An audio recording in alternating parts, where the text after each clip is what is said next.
Hello, hello. Check, check. Fred Field, how are you, my dear? Night, night. Going to bed? Is that right? Headed to bed?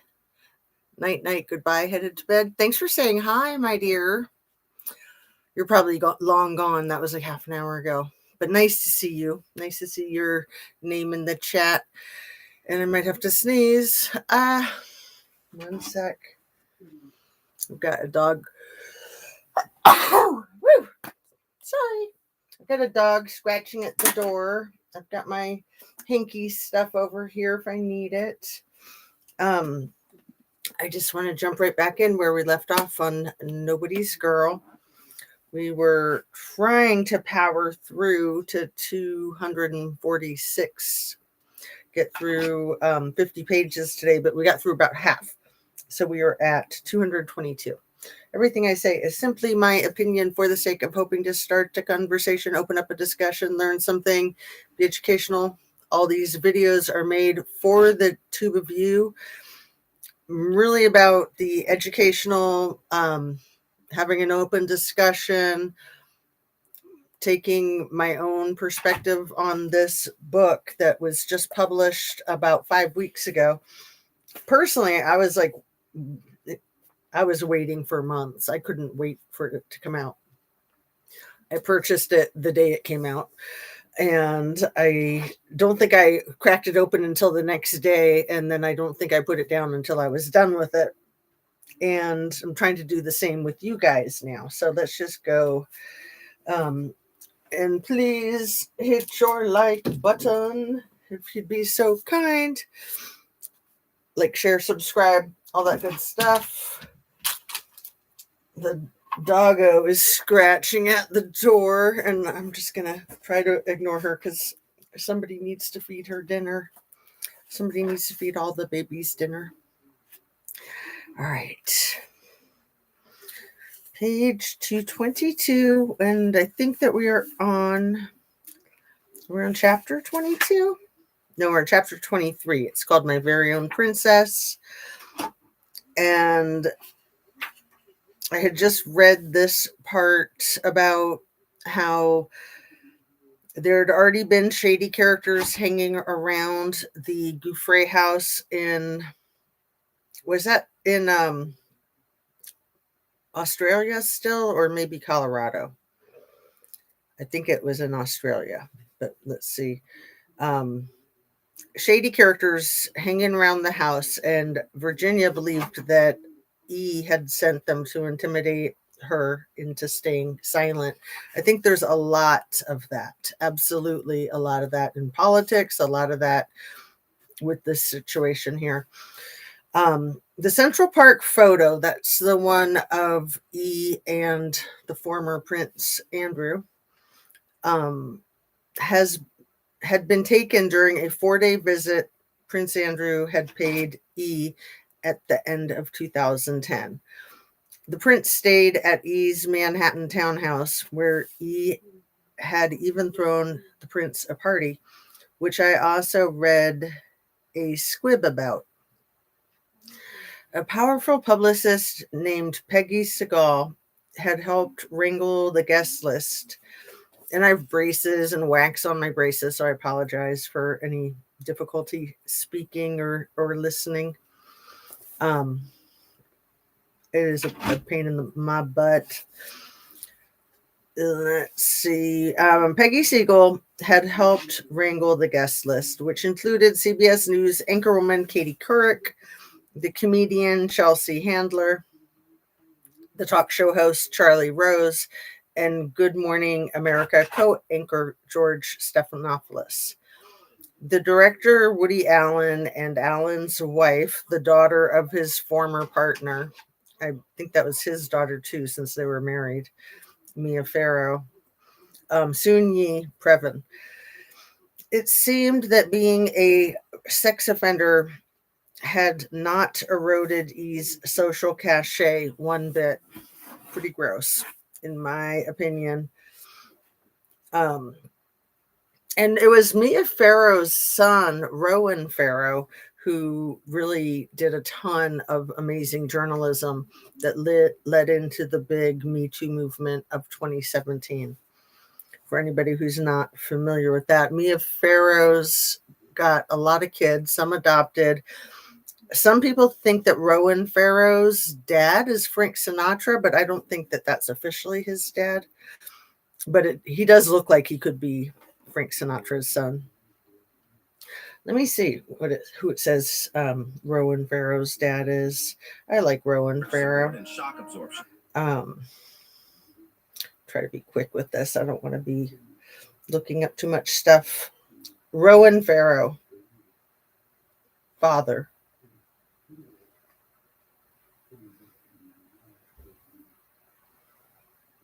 Woody Allen is his dad. For real. It says AI overview. Rowan Farrow's father is Woody Allen. Definitely doesn't look like him at all. However, there's been speculation about his parentage, particularly since his mother, Mia Farrow, hinted that Frank Sinatra might be his biological father. Allen and Farrow were a couple when Rowan was born in 1987.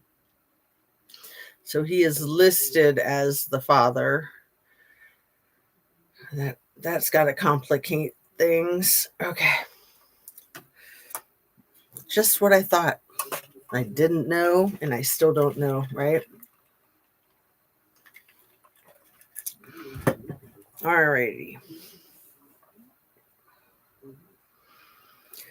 The 1-2 punch of the photo in Central Park and the details of that A-list party knocked me off the fence I'd been straddling. I told Churcher I'd go on the record. Her first article based on our interview ran in the Mail on Sunday on February 27th, 2011. Under the headline, let's see, Prince Andrew and the 17-year-old girl, his sex offender friend, flew to Britain to meet him. What a subtle headline. That article made clear that I was Jane Doe 102 and accused E of transporting me to several unnamed men. A well-known businessman whose pregnant wife was asleep in the next room. A world-renowned scientist, a respected liberal politician, and a foreign head of state. But stopped short of explicitly including Prince Andrew on that list. I'd told Churcher all the details of my time with Prince Andrew, but the Mail's lawyers worried they'd be sued if she included them. Instead, Churcher repeated my lawsuit's claims of having been transported to royalty, then described everything about my first meeting Andrew in London except the sex. And there's a footnote here. Only later would it become clear that E had been shunned by at least one powerful person he'd previously wooed, and that would be DJT. In their 2020 book called The Grifters Club, Trump, Mar-a-Lago, and the Selling of the Presidency, journalists Sarah Blakely, Nicholas Nemas, Caitlin Ostroff, and Jay Weaver reported that Trump ended Epstein's membership at Mar-a-Lago, banned him from visiting in October 2007 after he hit on a teenage daughter of another member. That was a month after he had entered into the secret non-prosecution agreement with the government, but 8 months before he made the plea deal. So I'd say that whole thing has been shot to hell by the Donald himself because of the things that he said as of late. And then also even the email cache that was just dropped the day before yesterday, and some of the emails between E and G where he says he never had a membership as at Mar-a-Lago because he didn't need one because he was Don's friend. But anyway, we'll just keep reading. I guess she figured the male's subscribers could read between the lines. Churcher also noted I'd met a prince a second time in Manhattan and a third time in the Caribbean. Alongside the article, the Daily Mail published the photo E had taken of the prince and me. I accepted $160,000 for the use of that photo and agreed that I wouldn't talk to anyone else for 3 months. Later, after the Daily Mail syndicated the photo, I received about 4,000 more. Today, I understand what I didn't then, that taking money from a tabloid publication for an interview or for use of a photo discredits the story, even if it's entirely accurate. The fact that I received that Daily Mail payment had been used against me repeatedly to undermine the truth of my story. I've been cast as a person who made things up for profit, when in fact I naively thought that being paid for telling your story was typical. I've never been paid for an interview again. Reading that first story Churcher wrote was hard for me. On the one hand, the tone of the piece sometimes made me sound as if I loved being in G and E's rarefied world. I was quoted talking about the jewelry E bought me. Diamonds were his favorite, and I was described as delighted, a word I'd never used, to be asked to travel with him.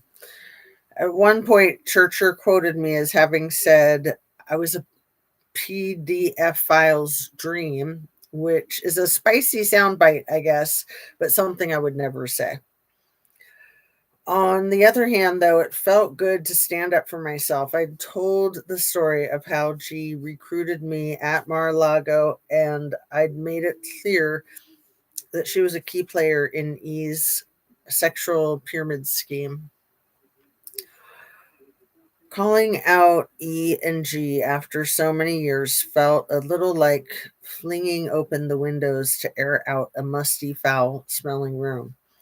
I hoped it might do some good. Speaking about the recent photograph of E and the prince in Central Park, I told Churcher, I'm appalled. To me, it's saying we are above the law. Talking to Churcher was my first attempt to try to bring these people back down to earth with the rest of us. I got to tell you guys that I had listened to a podcast of a channel that I'd never even heard of, and I was extremely impressed. I'll tell you the name of it, and I'll actually put a link to it in the description.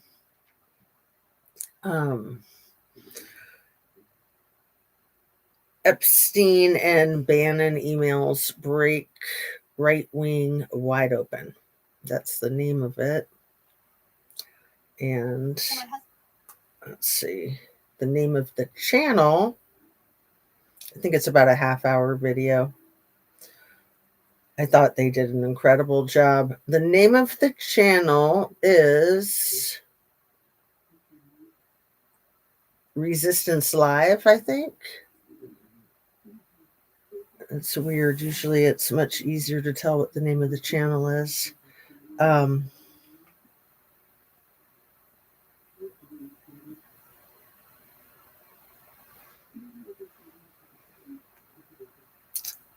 Yeah, it's Resistance Live. That's the name of the channel. With Elizabeth something McLaughlin. Oh, here we go. Elizabeth Cronice McLaughlin. It's got almost 64,000 subscribers.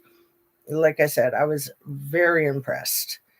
And right now, as we talk, I am adding it to the description of this video. So in case you want to watch it, because it's really fascinating about E and Steve Bannon and how it seems that they might have had a lot to do.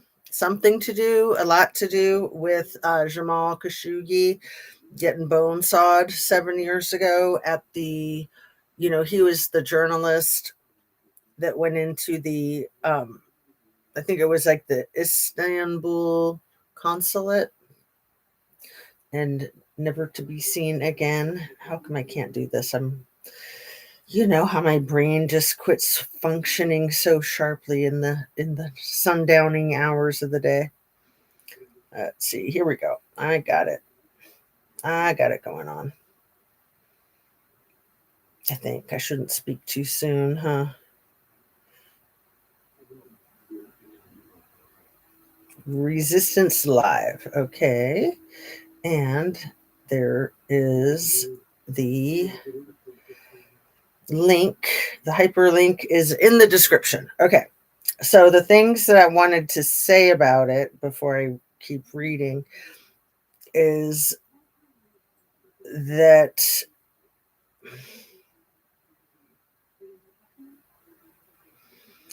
the emails that have our president shaking in his boots, there could be emails about a lot more things that could get him into a lot more trouble than the transporting of underage girls, of minors. I mean, that's a hideous crime all by itself. But I think he's really scared of other things that haven't come out yet in the emails. I mean, that's what everybody's saying, and that's definitely the feeling that I get. And I can only venture to guess what it might be. Like, could there be emails scheming to organize what happened in Butler? Because that wouldn't look too good, would it? Or if he had any involvement with Steve Bannon and Little E having involvement with the bone saw hacking of Jamal Khashoggi in the consulate. I want to say it was the Istanbul consulate. I know it was October of 2018. Anyway, let's keep reading. So it's just mind-boggling. There's a lot there. It's just kind of like the whole next level of crazy.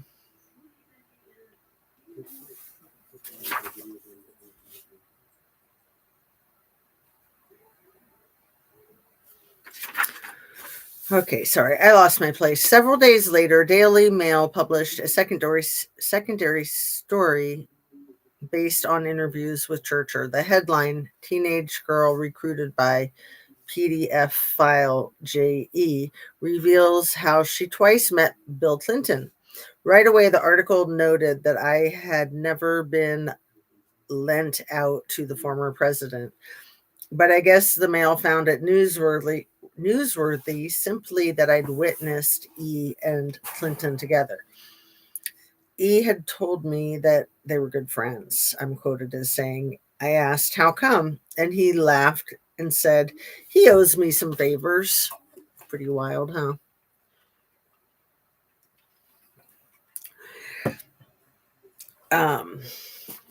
Hello, whoever's watching, and thank you for watching. I hope you're having a good night. Bedtime stories, right? Cause nightmares. Let's see.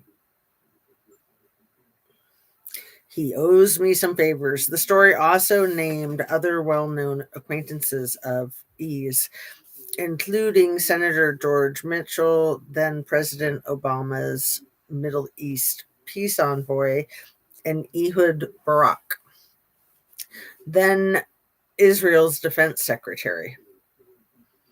Oh, so he wasn't a prime minister yet. Anyway, Barak's spokesman confirmed to Churcher that Barak did attend several small functions in Mr. E's home in New York. So he wasn't the prime minister at the time, which supports my theory that it was Bibi. He was the defense secretary. The story also mentioned that I'd met Al and Tipper Gore while in E's company. as well as Naomi Campbell and Donald Trump. The article was something of a grab bag of random facts, but it featured some of the portraits Churcher's photographer had taken of me next to a stock photo of Clinton. After the two Daily Mail stories ran on March 9th, 2011, G issued a statement through her publicist denying the various allegations about her that have appeared recently in the media. A statement called the allegations abhorrent and entirely untrue. E remained silent. The British tabloids are fiercely competitive with one another. And remember, G's dad owned a British tabloid. You guys, I have this wild thought that I'd never even considered is what if D and or E had anything to do with Ghislaine's father's mysterious drowning? I mean, there were other people on the boat with him. It was very mysterious. And he had screwed a lot of people over. And quite frankly, he screwed a lot of people, in my opinion. So,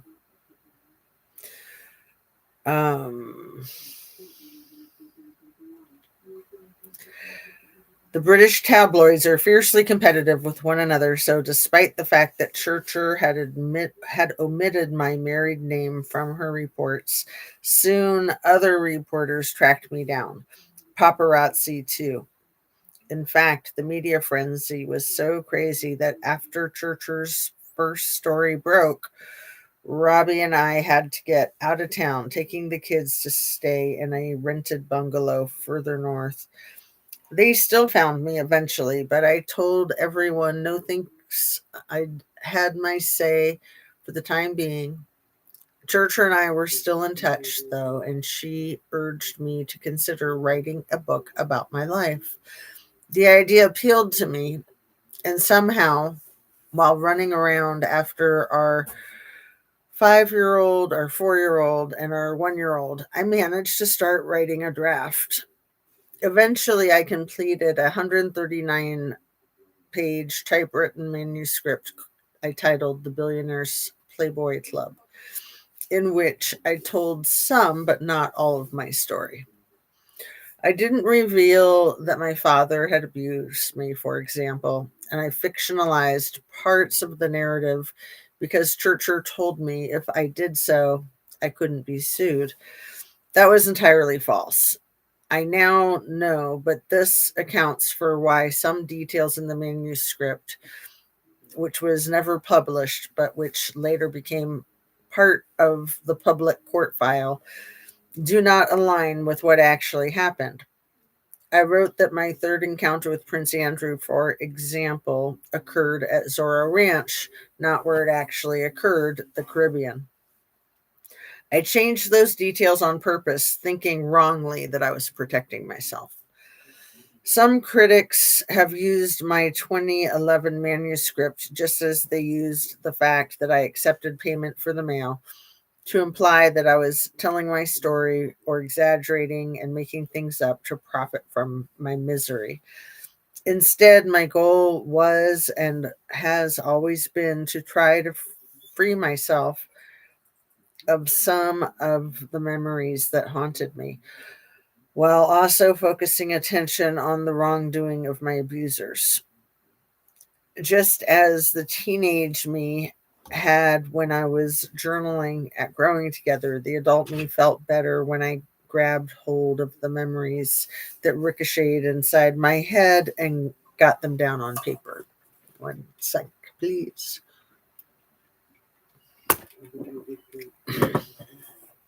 Sorry for bonking the laptop there. Gotta wet my whistle.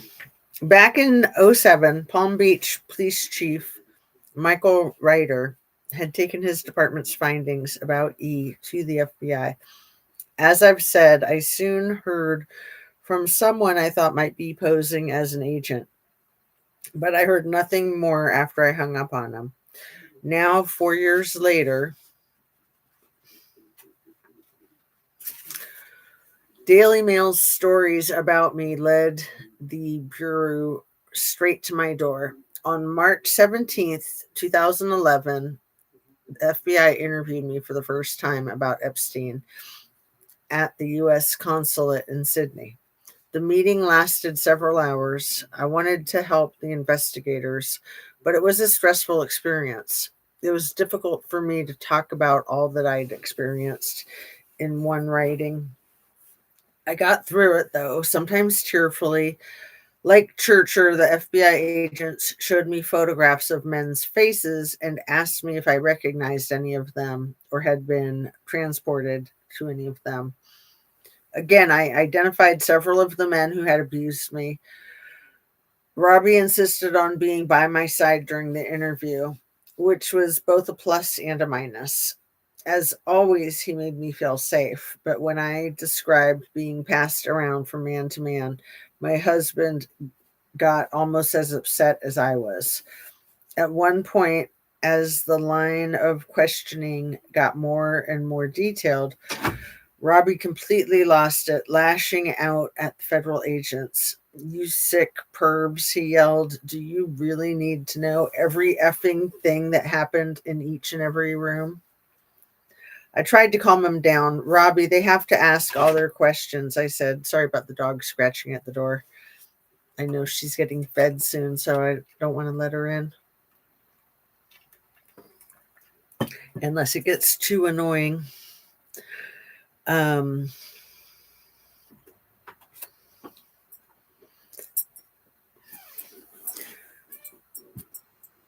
Let's see. I tried to calm him down. Robbie, they have to ask all their questions, I said. But when I mentioned even tiny details, are you looking for Mookie? For this.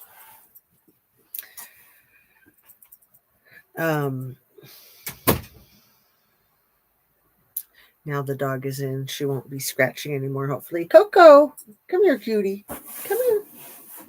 Come here, baby. Come here. Coco, come here, baby. Okay, you sit there then. All right. Robbie, they have to ask all their questions, I said, but when I mentioned even tiny details Robbie hadn't yet heard, he was gutted.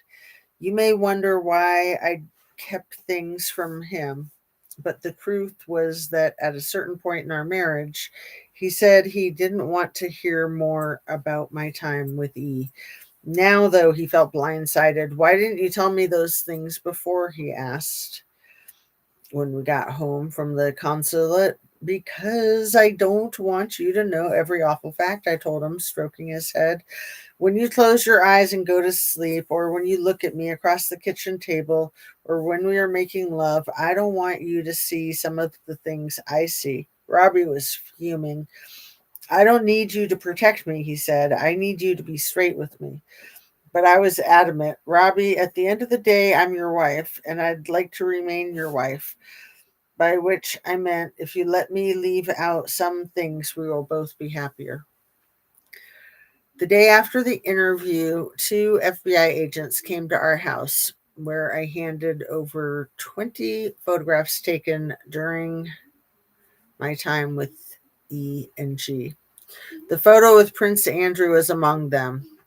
I also gave them the massage certificates I'd received in Thailand from ITM. The feds would later send me a compact disc with digital copies of all these items, but I would never get any of the originals back. That's kind of messed up, huh? In my opinion, I don't know if that's normal. Seems weird. Maybe it is normal, though. Chapter 24, page 228, A Small Dent. Even as a toddler, Ellie was a character, mischievous, hilarious, stubborn, and strong as an ox. At 18 months old, she'd wandered off while we were exploring an animal sanctuary called Walkabout in New South Wales. I looked everywhere for her and was becoming hysterical when I finally found her fearlessly chasing kangaroos. I called her my miniature Tarzan. I was inspired by my daughter.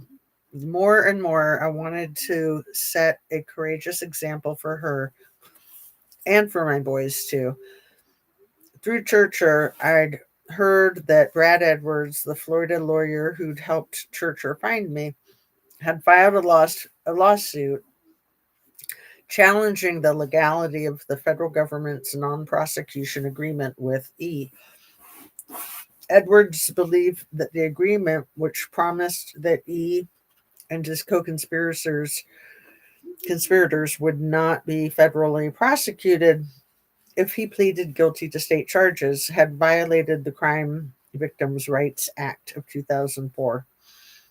The CVRA asserts that crime victims have the right to meaningful confer with prosecutors in cases brought against those who victimized them. E's victims had not only not conferred with prosecutors, we'd been kept in the dark completely. Churcher said Edwards had filed his 2008 suit against the U.S. Attorney's Office on behalf of two unnamed women. If I wanted to join as Jane Doe number 3, she said, Edwards would probably be interested. So I called him. Edwards was thrilled to hear from me. In his book, Relentless Pursuit, he described how he felt. Finally, someone from E's inner circle wanted to talk and wanted to help. In our first conversation, he explained to me that the CVRA suit was seeking to invalidate E's non-prosecution agreement so that one of the most dangerous child molesters in human history could finally be charged and tried for all of his crimes. All along, I'd known that I was just one of the many victims hurt by E and M. But in the 9 years since I'd escaped their grip, this idea had remained abstract. Thousands of girls and women probably existed, but I didn't think I'd ever known their names, let alone meet one of them.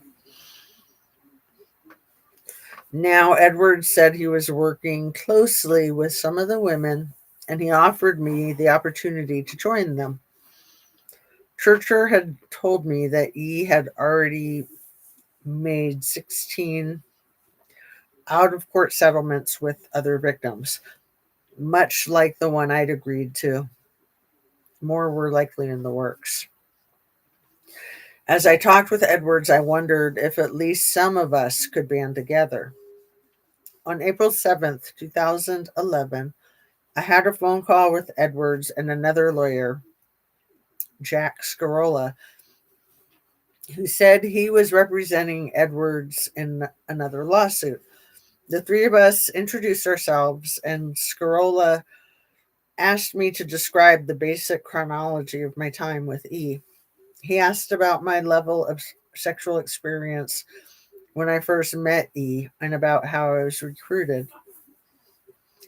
There's a little footnote. E had filed a bogus lawsuit against Brad Edwards, alleging that he was one of his victim clients, as well as a law partner, had formed a criminal enterprise and conspiracy to defraud E. That suit and Edwards' countersuit alleging malicious prosecution, tongue twister with these braces, would later be settled out of court in 2018. He asked me what I was paid by E and about how soon E had begun transporting me to his friends. I answered to the best of my ability. Are you able to name some of these people for me? Scarola asked. I demurred. No, not at this stage. Some of these people are really influential. I don't want to start another shitstorm with a few of them. I don't know if I want to. I'm really scared of where this is going to go. Scarola said he understood. Why are you providing this cooperation? He asked. I'm out to help the bigger picture, I answered. I think that this has gone on long enough. Referring to E, I said, it's a big slap in my face that he can get away with hurting me so bad, let alone so many other girls, and laugh about it. At the end of the call, Scarola said, okay, Virginia, is there anything else that you would like to add? There was. As the mother of 3 children, I felt it was my duty to stand up to predators like G and E. I said, I mentioned Ellie in particular. I would put my neck on the line to make sure she never has to go through what I had to go through. I said, joining Jehovah's Witnesses CVRA case, I said, was what I would want anyone to do for my daughter or my sister or my friend. In the end, I said I was just trying to do the right thing. That's what I feel like I'm doing. I said, I'm making a small dent in this big world we live in. I had resolved yet again to find a new therapist.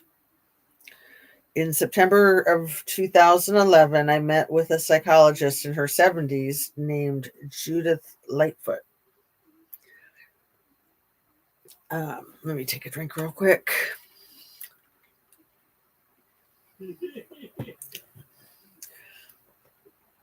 Judith Lightfoot. It's a great name. I liked her immediately. Her intake notes, which have been made part of my court file, so now I have a copy, provide a snapshot of what we covered in that first session. Lightfoot asked me about my relationship with my mother. Based on my answers, she circled both distant and non-existent on a pre-printed form. She asked the same question about my connection to my dad, non-existent, and my brothers, Danny, distant, Skydie, close. They're very close, actually. It's like it says V close, so shorthand. According to Lightfoot's notes of what I told her, I'd been entrapped from age 13 to age 19, and I suffered from flashbacks and anxiety. I mean, really, she'd been entrapped since she was 7. When I said that I'd been raped by an elder man and that I'd been transported, I could tell Lightfoot had never heard of E, whose name she spelled Geoff for Jeff instead of J. But she didn't need to know who he was to understand how much he'd hurt me. I told her about our first encounter and how he and G made me undress and perform sexual acts. I also told her how they trained me how to please a man. At one point, Lightfoot asked me how I defined my purpose or the meaning of my life. My answer to be the best, to do no harm. By the end of the session, she had concluded that I was suffering from PTSD, and she told me she believed she could help me reframe some of my thinking about past traumas. At the end of the intake form, she wrote, "Remarkable young woman, supportive therapy needed." I felt fortunate to have found a therapist I trusted, and incidentally, I was feeling optimistic about my life. Partly that was because I discovered something that was really helping Tyler, floor therapy. I loved the teacher, she put effort into really seeing Tyler, not just scrutinizing me as a mother, which I appreciated. Sometimes our sessions were an hour, other times they were all day. Whatever it took to get Tyler talking. He's a person, this teacher kept saying to me of my son. He deserves to be respected. Previously, I'd been guessing at what he wanted and then handing it to him if he nodded or smiled. Now I abandoned that approach and instead get down on the floor to play with Tyler at his level. If Tyler wanted a toy I had in my hand, my job was to get him to express his desire verbally. Tricky, huh? Kids can be so tricky. They're also different. And they don't come with instructions. I think they should. Right? It'd be great if they were each were born with their own set of instructions. They act like you should know everything. The kids do, that is. Other people know that it's impossible. Parenting is like the hardest job in the world, but also the best, the most rewarding. Oh, let me text one of my mods that I'm on. Sorry, 1 second. I should have done that earlier.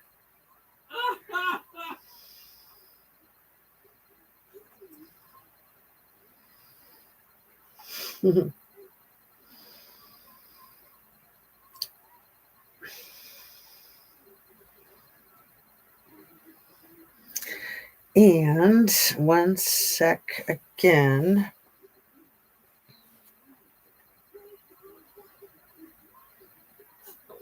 There. Alrighty.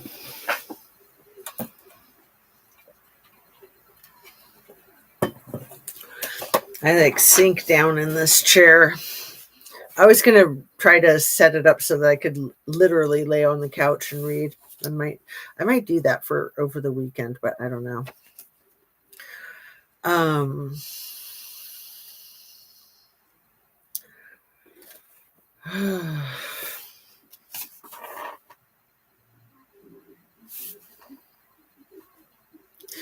Did I lose my place? I totally lost my place. What happened? My goodness. I'm a little out of it. Anna Bees, hey girl. Yeah, Fred had to bail. I'm so happy to see you. Maybe you can help me. Am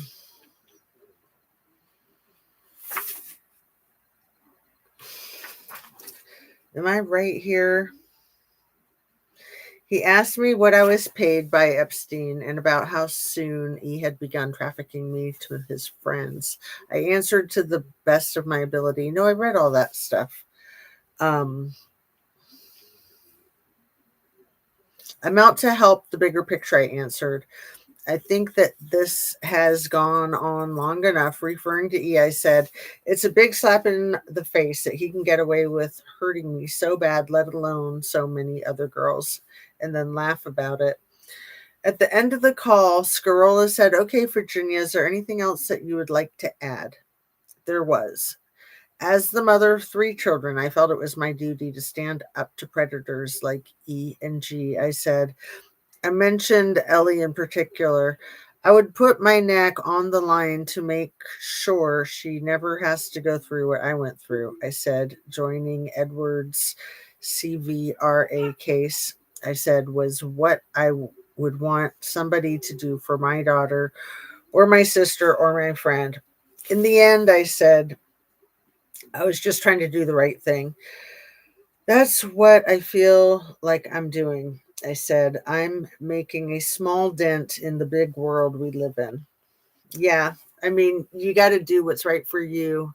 Did you just start?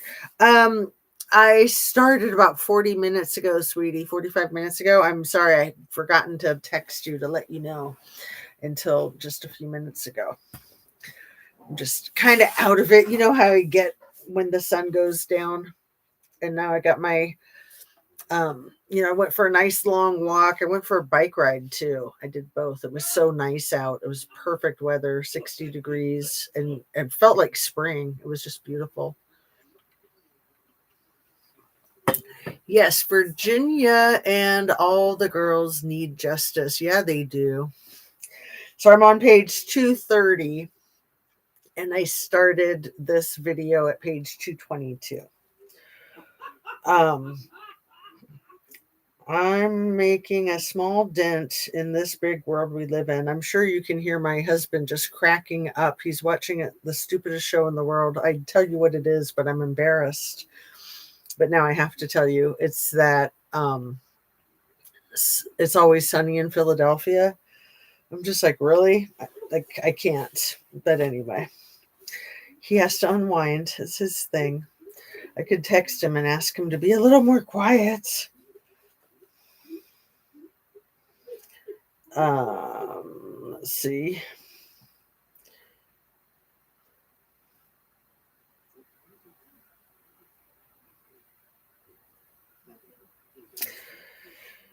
Alrighty. The power of the text. I had resolved yet again to find a new therapist. In September 2011, I met with a psychologist in her 70s named Judith Lightfoot. I liked her immediately. Oh, I already read all this. What in the world?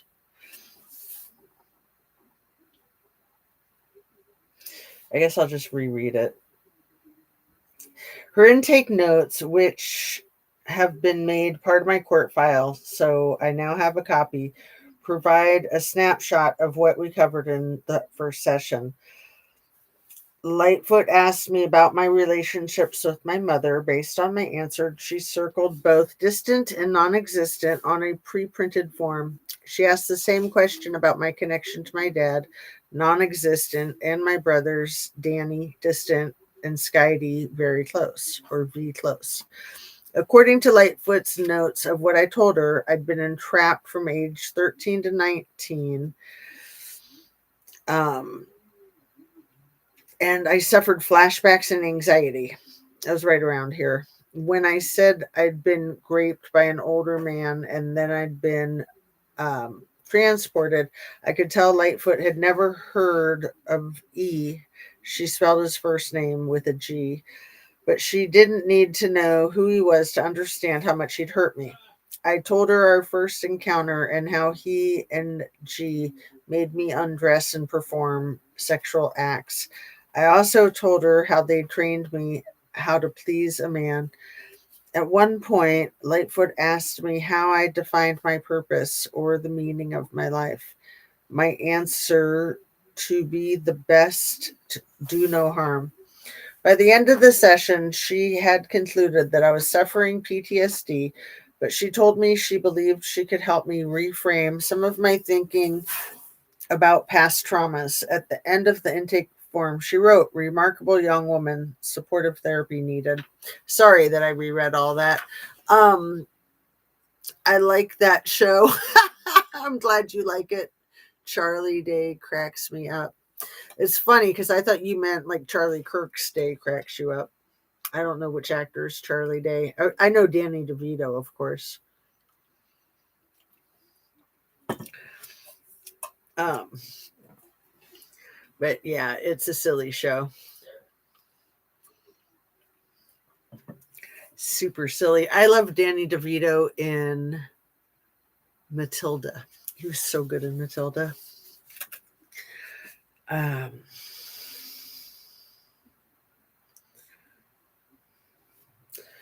I felt fortunate to have found a therapist I trusted, and increasingly I was feeling optimistic about my life. Partly that was because I discovered something that was really helping. Tyler, floor time therapy. I loved the teacher. She put effort into really seeing Tyler, not just scrutinizing me as a mother, which I appreciated.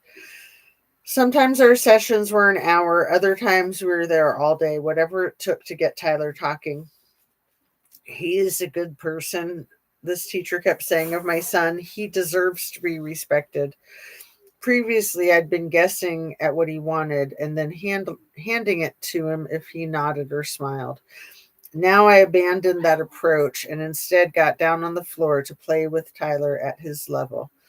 If Tyler wanted a toy I had in my hand, my job was to get him to express his desire verbally, to help him see the link between talking and getting what you want. You just need to find your words, the teacher told Tyler. So, yeah, sorry that I reread a lot of that. It's like I get a deja vu since I read the whole book just, 4 weeks ago. And then I previewed some of this, I think, last night. Yeah, trying to find that one really important part that I told you about earlier today, Annabes. And we're almost there. It's been my goal to get to that part this whole time. The part that I'll read it again.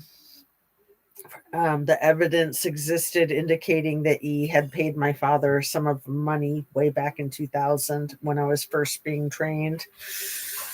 That's on page 244. And right now I'm on page 232.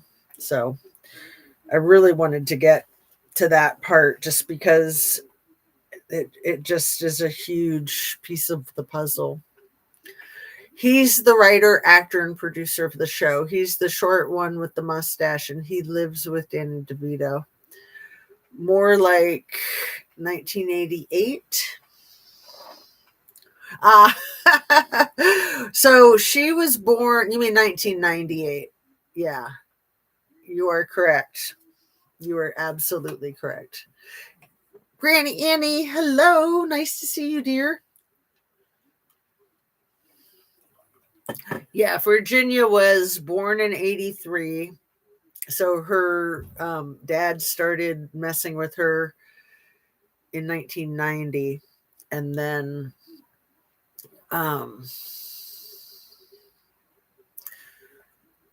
let's see, she was 7 in 1990. So 1996 was when Eppinger got a hold of her, I think. 1996.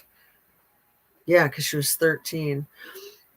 So 96 was Eppinger, and then 98 was T&E and she, I think. I'm with you, Anna. I believe that is accurate.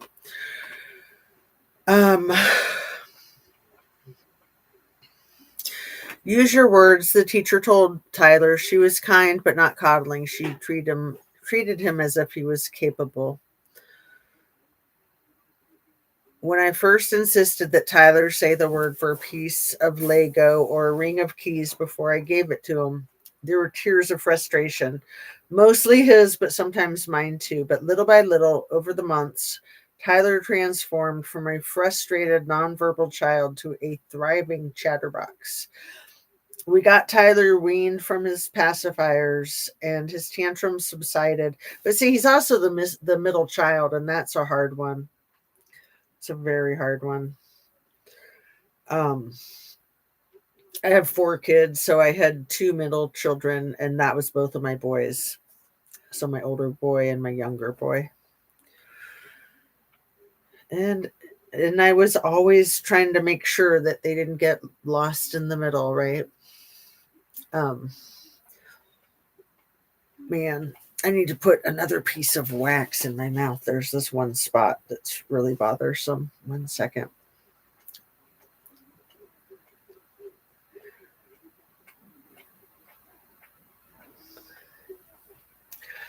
Hopefully that'll take care of it.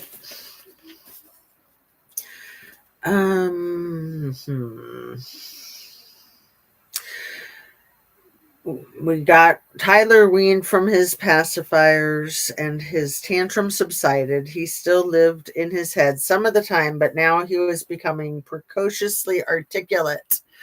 I was middle. Granny Annie had all the chores and no sports. Made me submissive for sociopaths. That's crazy. Brothers or sisters? Let's see. For so long, I thought I'd lost my second son. Now Tyler had been found. He started preschool at a sweet little place called Noah's Ark Learning Center, and he began to make friends. In April of 2012, when he turned 5, we threw a party for 25 kids at our house. So many that I thought I needed 2 clowns, not one, to entertain them all. Alex hated clowns, so he spent the day inside moping, but Tyler was thrilled, especially when he saw the cake. He'd asked for a hammerhead shark cake, which is so specific that I'd had to download a photo to take to the bakery just so they could get it right. The joy of bonding with my sons made me miss my brothers because she was the middle with the older brother and the younger brother. Um, my grandson is probably on the spectrum, but he's so interesting and fun. I love the way he thinks. Spina bifida sister's the oldest and in foster care. Brother, Little League and Cub Scouts. Little brother, ADHD. Sister still thinks she's a baby. Aw. That's wild. That's a very, that's what makes you so empathic, I think, right? Having a special needs sister and sort of a special needs brother too, a little bit, not as much as the sis, probably. Um, so yeah, you got to be everybody's caretaker, right? Especially hers, I bet. Um, Made me miss my brothers. I thought again, what about returning to the US? I truly believed what I had written on the final page of Tyler's baby book. Family is what matters most. How could I make my family a priority when they were so far away? In addition, I wanted to be more available to help Brad Edwards. The lawyer and I had kept in touch, and I saw him as a hero. Working initially with a survivor of E's abuse named Courtney Wild, Edwards had been among the first lawyers to begin piecing together how E and G had enticed girls to recruit other girls. Wild had been 14 years old in '02 when she was first molested by E at his Palm Beach mansion. 6 years later, she'd walked into Edwards' office, and they'd been a team ever since. Edwards seemed tireless and meticulous. Oh, he's so passionate about this case. He's very inspiring. It's like he's got a personal vendetta. It's like he's their big brother and he just wants to kick ass. I love it. Had I lived in the US, I would have already joined forces with him. Now that felt like the next move I wanted to make. Robbie and I talked about it. We knew we could get visas this time as we had more money in the bank. Robbie was torn. He loved our life in Australia, but also wanted me to be happy. My brother Danny assured him he'd have no trouble finding work in the States. Finally, Robbie said yes. So at the end of the summer in 2013, we sold our house and began the process of packing our things and saying our goodbyes. We weren't leaving for good, we told our friends and Robbie's family, but America beckoned and I had work to do. Oh, Anna Bees is the baby of the family. Here, I missed a couple more. I feel the most balance of our family. Special needs stepson lived with me age 21 on. Oh, does he still live with you, Annie?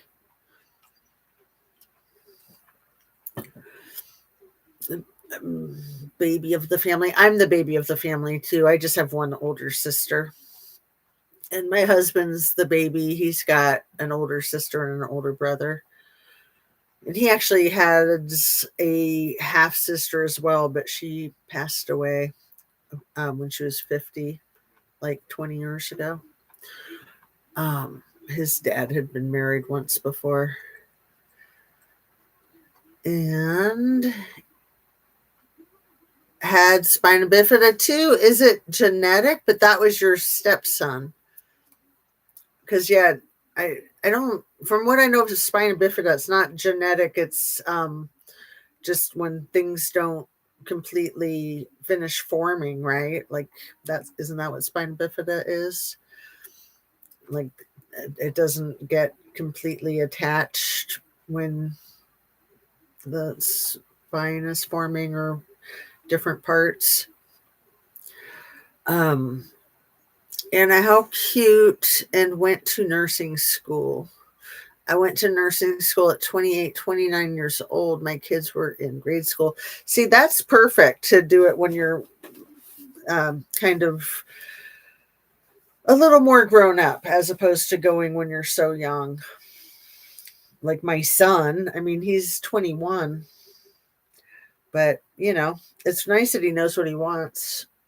He knew what he wanted before graduation. He had it all figured out. Get married, have kids, join the Navy, become a nurse practitioner. At 18, he was like, boom. At first, I thought he was just trying to mess with me, just trying to get a reaction out of me. I was like, do whatever you want. I support you to do whatever you want, so long as you're happy. And I think he is, but it's hard growing up so quick. He's only 21 and he's already got all of that on his plate. Where was I? Sorry. I don't think I started this chapter yet. Did I turn to the page? I'm so loopy. I apologize, you guys. I'll try to stay more focused. I got about 20 pages to try to finish. Actually, a little bit less than 20. Thank goodness. I don't think I could do 20. I think I have 15 more, something like that. I was pretty immature at 18, 19, 21 years old. Yeah, I was getting a little bit mature by the time I was 21, but yeah, still not. I kind of grew up. I think, well, at 22 was when I went to an outpatient rehab place to quit being a stoner. So that helped a lot. That's probably like when I really took a turn towards being an adult. Anna, that's neat. I escaped kids' dad at 25, made decent money, and lived with the millionaire as an assistant. Was good to be home when my kids were teens. I know. I'm so happy to have the flexibility of my schedule right now, especially the last couple of years, ever since I quit my job, which will be 2 years in January. I'm so glad I let that go. Okay, 25, back in the Sunshine State on our 11th wedding anniversary in October 2013. I guess I could say I retired, right? Robbie and I moved our 3 kids and 2 dogs, Champ and Bear, a 100-pound Alaskan Malamute we'd gotten just after Ellie's birth, from Australia to Titusville, a city of about 40,000 people in East Central Florida. Titusville is probably best known for its proximity to the Kennedy Space Center. I've been there. Not to the Space Center, but to the area. And it's less than an hour from Orlando. At first, we stayed with my brother Danny, his wife Lynette, and their daughter Sarah. It is beautiful, absolutely beautiful. Then we bought our own house on half an acre nearby. Our new house had 2 stories with a screened-in porch and a 2-car garage. But my favorite part was the backyard, dominated by our gargantuan oak tree draped in Spanish moss. Ooh, that sounds awesome. It makes me think of Saint Augustine in that movie, Great Expectations, with Gwyneth Paltrow and was it Ethan Hawke, I think? Everything was draped in Spanish moss. It backed up to a canal. Every day I'd take the kids down to watch the turtles and feed the ducks. Robbie and I made friends with our neighbors, a retired minister and her husband, and our location was ideal. Am I sinking again? Oh no. Let me try to sit up. And then I get too high and then my head is up out of the frame. There. I think that's good.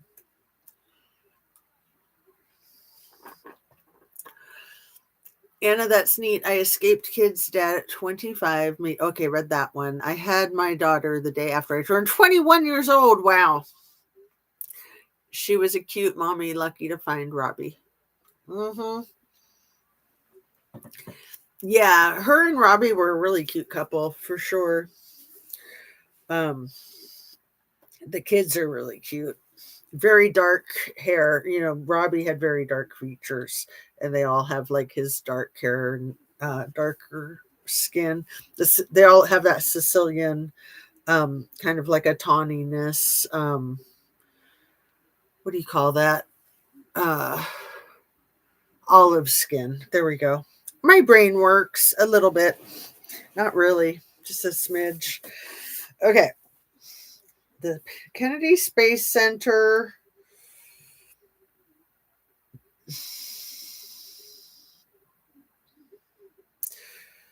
At first, we stayed with my brother Danny, his wife Lynette, and their daughter Sarah. Then we bought our own house on a half-acre nearby. Our new house had 2 stories with a screened-in porch and a 2-car garage. But my favorite part was the backyard. I know I'm rereading this. Dominated by the gargantuan oak tree draped in Spanish moss, and it backed up to a canal. Every day I'd take the kids down to watch turtles and feed the ducks. Robbie and I made friends with our neighbors, a retired minister and her husband, and our location was ideal. I was a 3-hour drive from Brad Edwards' Fort Lauderdale office and just 10 minutes from Danny.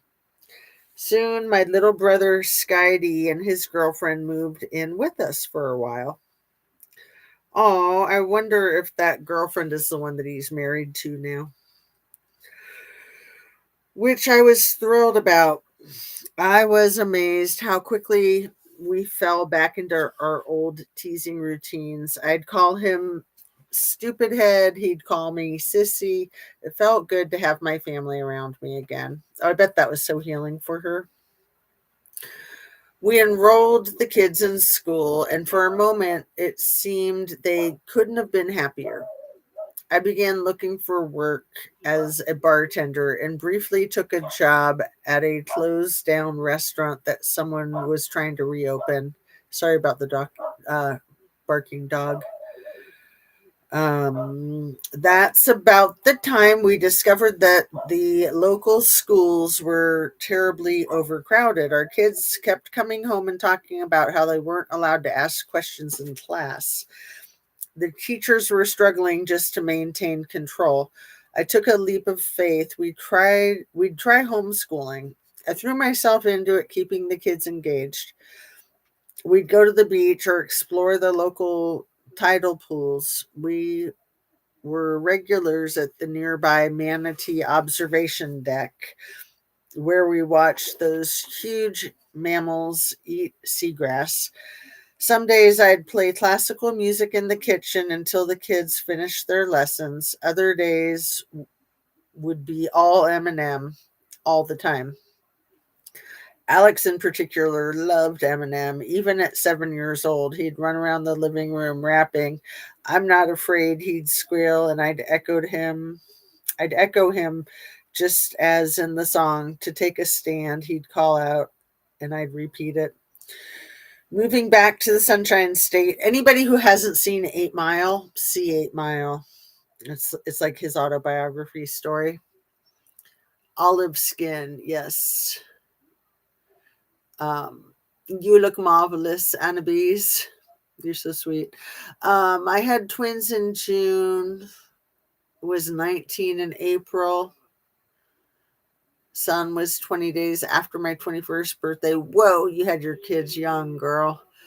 Um, Two steps moved in the next summer. My 13-year-old step had been graped on her 12th birthday while I had her brother on her birthday. What? That's crazy, girl. I'm so sorry. My 13-year-old step had been graped on her 12th birthday while I had her brother on her birthday. Oh, wow. So you were busy at the hospital giving birth, and she was getting attacked by her dad or by like her biological mother's boyfriend or something. I love that movie, 8 Mile. I know. I only saw it like a year ago. I should have seen it way before that. Yeah, Kim Basinger did a great job, and oh, Brittany Murphy. I was so sad what happened to her. Um,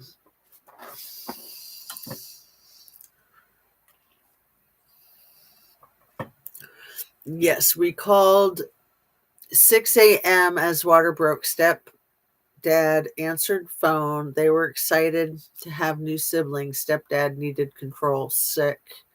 That is so insane.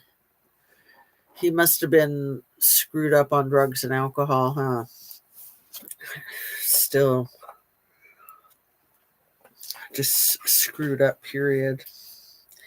How sad for her, like, as she's adding a family member and then having to deal with that. That isn't just sick. Absolutely sick. I'm so sorry. I'm going to put a little more wax on my braces.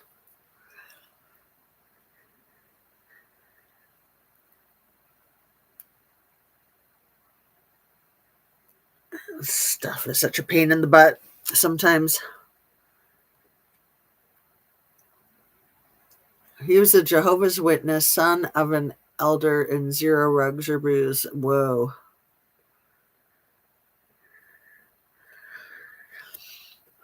Just mentally ill.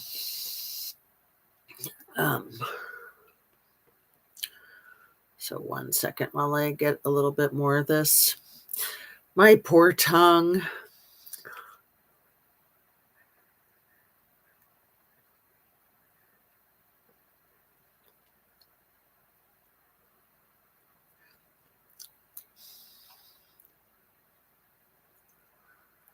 Almost. One more. I think.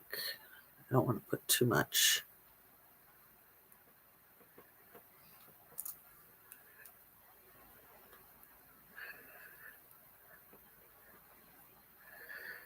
But yeah, that's sharp in there. Let me try that. Now I look like a squirrel with this nuts in my cheeks, right? Moving back to the Sunshine State. Uh-oh. Right as you shared that part, Granny Annie, you know what we're about to get into with Virginia's dad. Something about my autoimmune disease makes me bite my tongue all the time. Oh, wow, that's wild. Well, don't ever get metal braces put on your teeth because then it'll be even worse. That's one of the worst parts. Moving back to the Sunshine State also put me near to my dad, who had come back to Florida from California. He now lived in a triple wide mobile home in Somerville, about 100 miles to the east. I tried to see this as an opportunity. For all dad's faults, I wanted my kids to know their grandpa. Robbie was down on the idea, but I promised him I could manage my father. He has good qualities, I said. Yeah, for a rapist, he has good qualities, but yeah, it's hard to reconcile those things. My husband was skeptical, but he went along with my plan. For a while, I thought I was making it work, taking the kids to visit dad and letting them see the playful, fun side of him. Alex loved being a passenger when my dad fired up his riding lawnmower and took it for a spin around his yard. Tyler was transfixed by Dad's Pee Wee 500 mini motorcycle. When we bought Ellie her first horse, a cantankerous animal we called Angel, that's cute, although she was anything but, we kept her in Dad's barn. I was flooded with memories of how Dad and I bonded over horses, and I wanted Ellie to love horses too. When we got a second horse, Copper, he also stayed at Dad's. At this point, I asked Brad Edwards to be my lawyer, and as I got to know him, I began to feel as if he were my third brother. Oh, that's so cute. Brad had been locking horns with E for years, and man, did he have stories to tell. Once in a court ordered mediation session, E had tried to be buddy buddy with him, suggesting conspiratorially we should just start breaking the shit out of all of these glasses. He waved at several drinking glasses laid out on the table and make everyone think we're killing each other. What a weirdo. Brad believed that there was a part of E that enjoyed the cat and mouse game of being investigated. He wanted the world to know what he had done, but only if he still got away with it. Yeah, I can see that. Whenever anyone zeroed in on his culpability, however, E would turn snide. Brad told me that when he deposed E in 2010, he specifically asked him if he knew a woman named Virginia Roberts. E's response was to ask condescendingly if Brad would spell my name. He did that a lot, just trying to be a booger. He was like a 12-year-old, just really immature, juvenile. Arrested Development. Facing more questions about me, E at one point invoked the Fifth Amendment to the U.S. Constitution, which guaranteed that an individual cannot be forced to provide information that might incriminate him or her. But when Brad asked E, is it true that you asked Virginia Roberts to have sex with numerous friends of yours?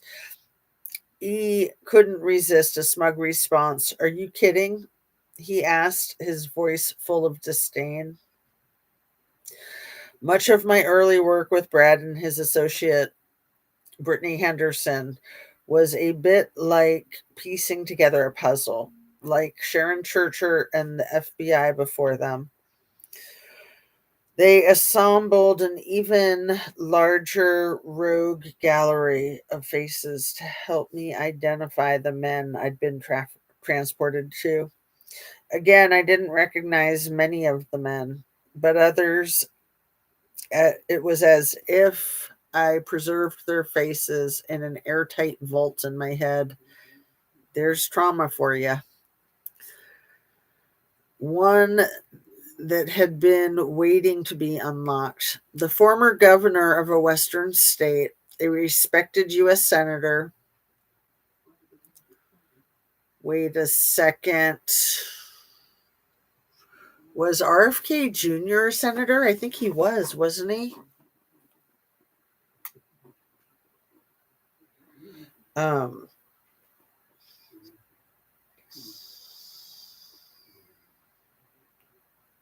Was RFK Jr. a senator?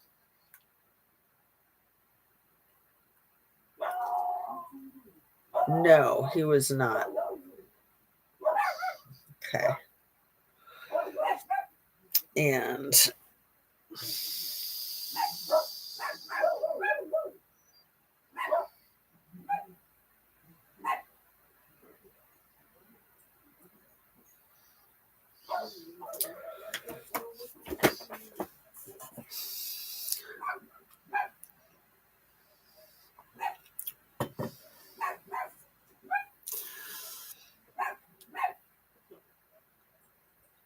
Let's see. Not a West Coast senator.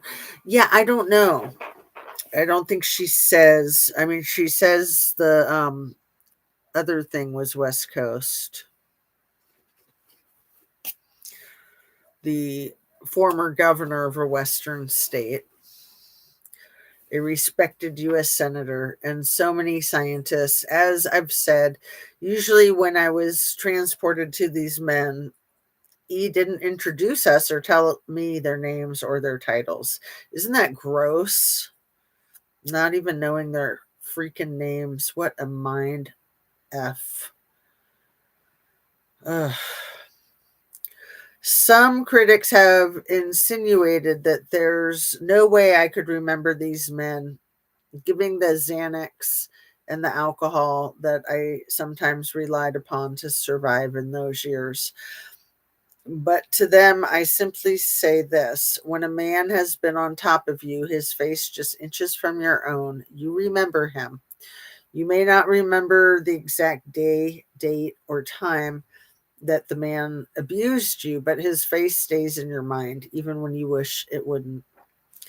For example, I told Brad and Brittany that I recognized Marvin Minsky, a prominent MIT cognitive and computer scientist. It hadn't been hard for my lawyers to find Minsky's connections to E. In mid-April 2002, 5 months before I escaped E's clutches, the two men had hosted a gathering of 20 scholars in the field of artificial intelligence on Little St. James. The goal of the 3-day conference, called the St. Thomas Common Sense Symposium, Designing Architects for Human Level Intelligence, was to contemplate building a computer resourceful enough to have what the group called common sense. Minsky had published a paper about it. That's kind of scary, huh? In my opinion. You don't want a computer that thinks for itself. It's when they take over. Okay.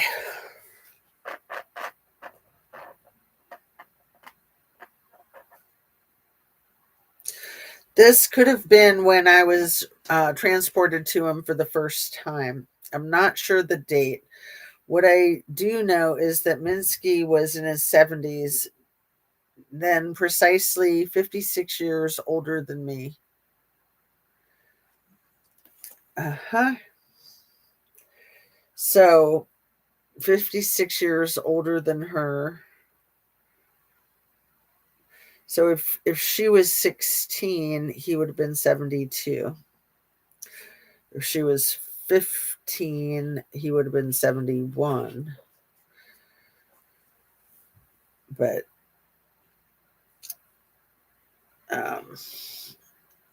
so she was somewhere between ages 15 and 18.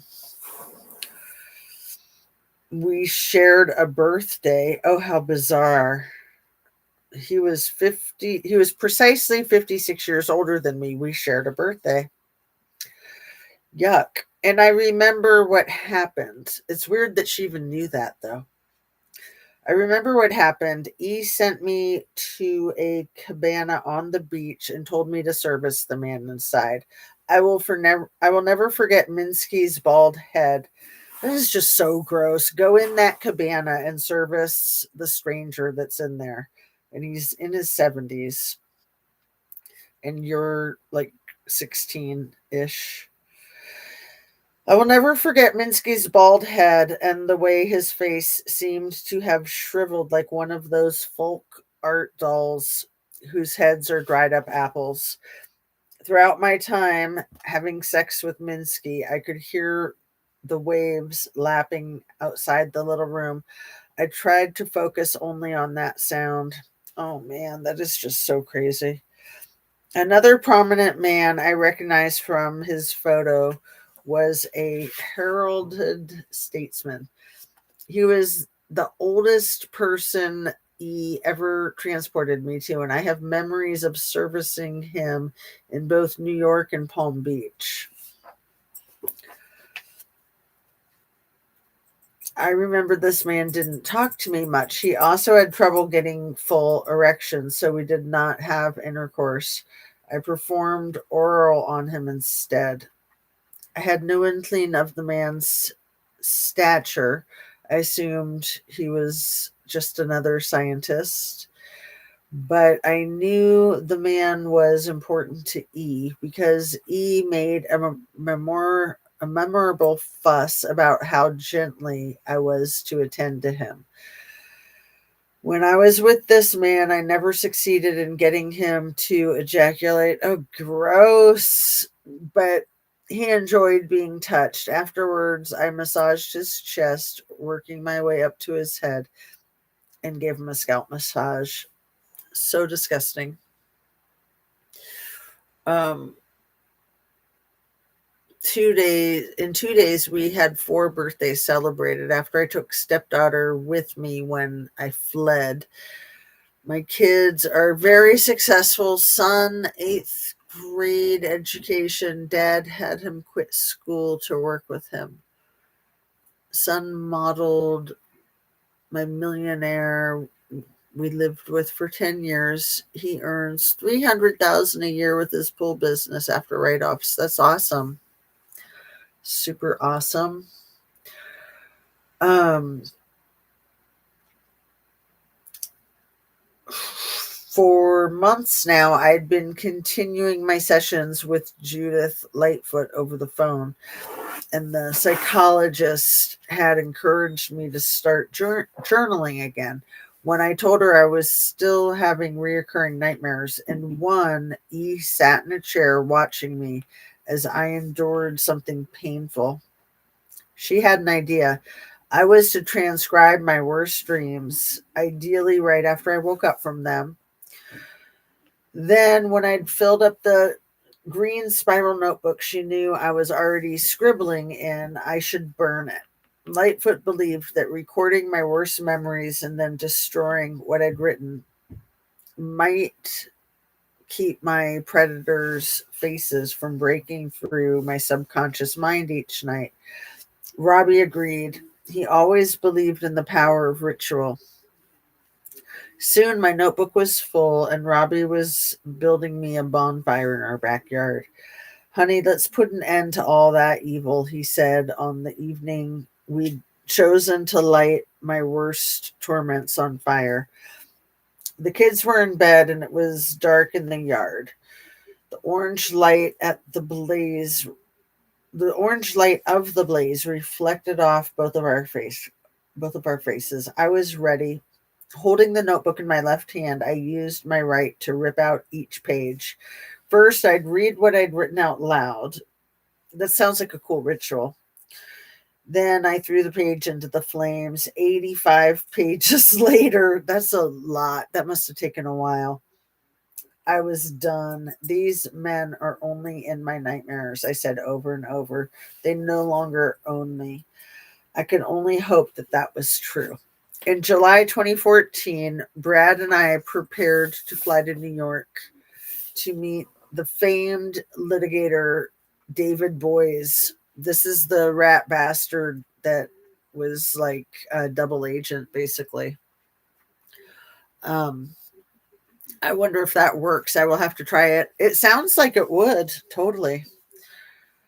Um, David Boyle's firm, Boies, Schiller, and Flexner, was considering joining forces with Brad on his CVRA lawsuit. But before it did so, Boies wanted a face to face meeting. Robbie and the kids stayed in Florida. I booked them into a fancy resort in Fort Lauderdale so they could relax while mom did her job fighting bad guys. More and more, I was talking to Alex, Tyler, and Ellie about the wrongs that I was trying to right. The details, of course, were too much to share, but I wanted them to know that I believed it was important to stand up to bullies, but that at times that would mean I would have to be away from them. When Brad and I arrived in Manhattan, we were 4 hours early for our meeting. So we had lunch and wandered around the Upper East Side. We're pretty close to E's mansion, Brad said at one point. Do you think there's anyone still working there who might talk to you? I said the only person might be E's New York butler, Jojo Fontanilla. I remember him fondly. He'd helped me to the hospital that time in 2001, just before I turned 18, when I felt as if I were being torn in half. Brad held up a tape recorder with a remote microphone that he'd brought. If we pinned the mic to my blouse, he suggested, maybe I could gather a little intel. You could just knock and see if Jojo is there, Brad said. You want to give it a try? I nodded obediently. So I wanted to play a meaningful role in Brad's campaign to make E pay. But as we got closer, I started to feel sick. It was a beautiful, mild day, but my palms were sweaty. Standing on the corner of 71st Street and Fifth Avenue, I gathered myself, breathing deeply in and out. I can do this, I told Brad. I'll do anything to push the case forward. But while bringing a PDF file to justice was an honorable goal, I hadn't fully realized how hard it would be to return to the epicenter of my trauma. Yeah, very triggering. Anna, my firefighter hubby's therapist, had him do the same. He chose to light it on X's porch, though. Oh, that's funny. Funny, not funny. A firefighter pyro. It's actually pretty common. Um, LOL, that would work, but then you have the charges to deal with. Um, let's see. I had been acting tough for Brad because I wanted him to believe I was worth including in his campaign. But I could feel my panic rising, and I realized I can't keep pretending I can lock these feelings away. Burning my nightmare journals was a good start, but clearly I needed more ways to process my worst fears. As we neared the front door, Brad said it was probably best if he waited across the street. He gave me the recording device, and I turned into the entryway where E's brass initials JE were affixed to the wall, and headed up the steps toward his massive front door. Robbie says sometimes my balls are bigger than my brain. Funny, huh?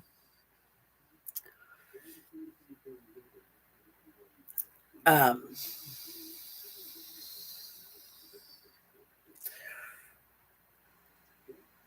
and this was an instant that proves yet again that he is right. What was I doing returning to the place where, treated like a piece of meat, I had suffered so much? I wanted to be brave, to have my mere um, presence assert, I'm no longer your victim. You didn't break me. But now I was nauseous. I could hear my heart beating in my ears. What if they let me in? What if someone inside somehow hurt me again? I rang the bell, and after a moment, a blonde, curly haired girl who looked 19 or so answered. I asked for Jojo and gave my name. He was my driver for a while, I said. I just wanted to catch up and see how he's doing. The girl closed the door and returned a moment later. Jojo wasn't there, she said. I'll never know whether that was true or whether he was just afraid, as I was. E's employees were all required to sign non disclosure agreements, and they all knew, as I had known, that there were consequences for disobeying the boss. But while I was relieved to walk back out on the street at the same time, it stung to get the brush off. I thought that JoJo's heart might be big enough to at least say hello. When I rejoined Brad where he was waiting, he could see I was upset, but the look on his face said he was proud of me.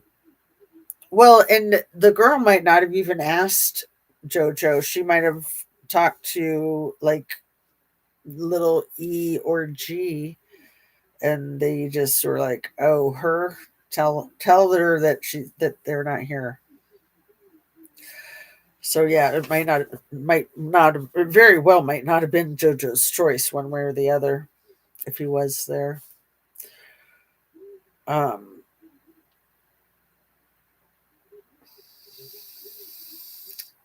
when I rejoined Brad, there he was waiting. He could see I was upset, but the look on his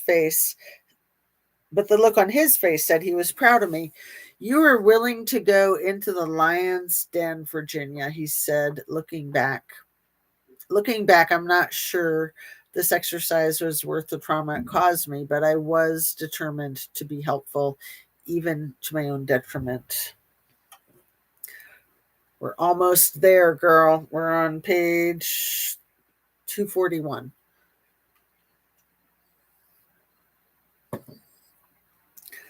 I think we're just trying to get to 249, right? Like 244 is that stuff that I really want to get to.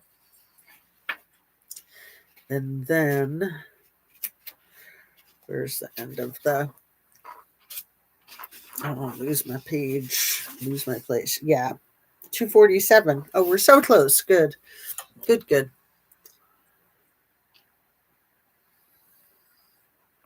I mean, we could read further if we're all up for it, but I'm not sure that I am. My brain is melted. Oh, it's because I took a really hot Epsom salt bath after I got back from walking and riding my bike. I forgot how that turns me into rubber. It turns my brain into rubber too, but it was so nice. I love Epsom salt baths.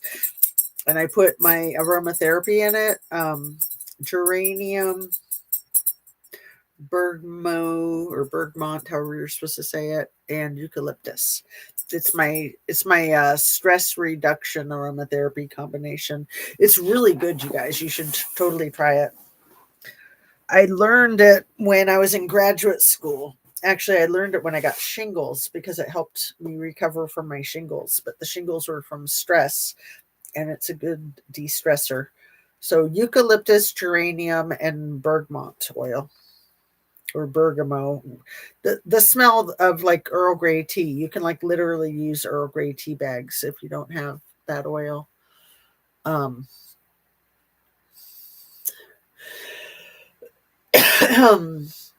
I love them too. You have me, but I know you can wear out. Oh, like I said, I forgot that the baths do turn me into mush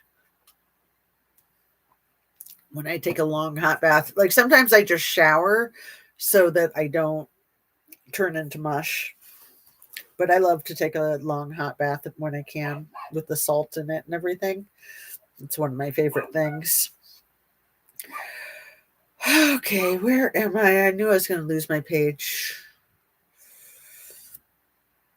I didn't actually. It was time to go see Boys in his 7th floor office on Lexington Avenue near 51st Street. We checked in with the receptionist, and a few minutes later, Boys himself walked through the glass doors behind us. After we all said hello, Boys led Brad and me to another lawyer named Stan Pottinger into a large conference room. Excuse me. I'd heard Boys was a big deal.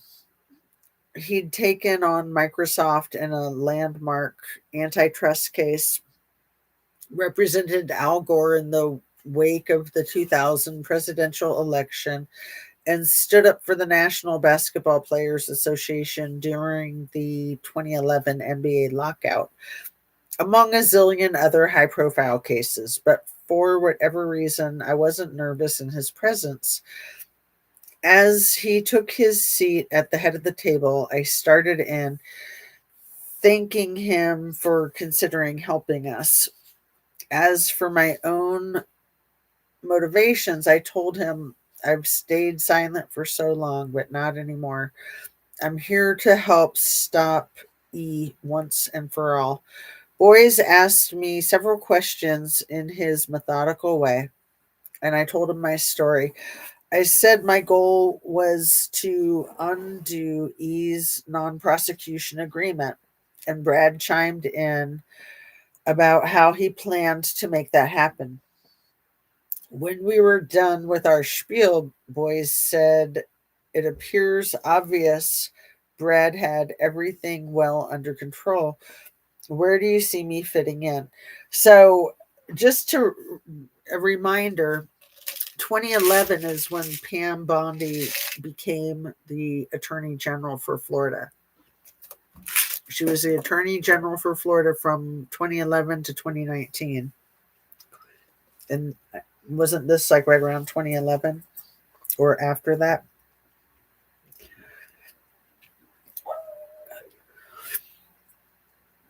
Um, it was Brad's turn to talk.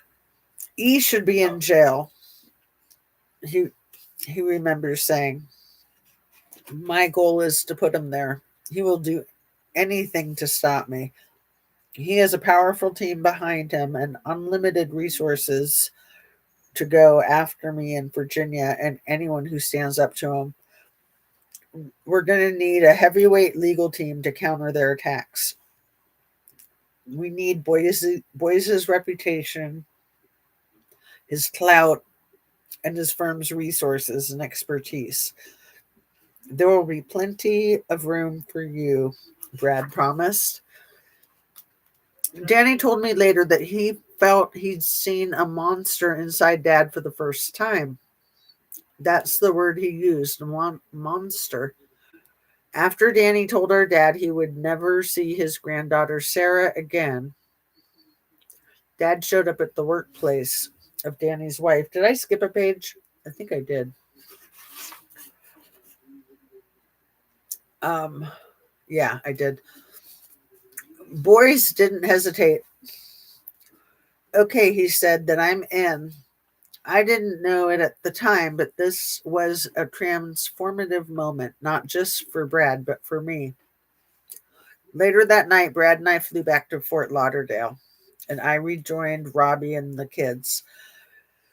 It had been a successful trip, but I was bone tired. Over the next several days, Robbie would tell me I seemed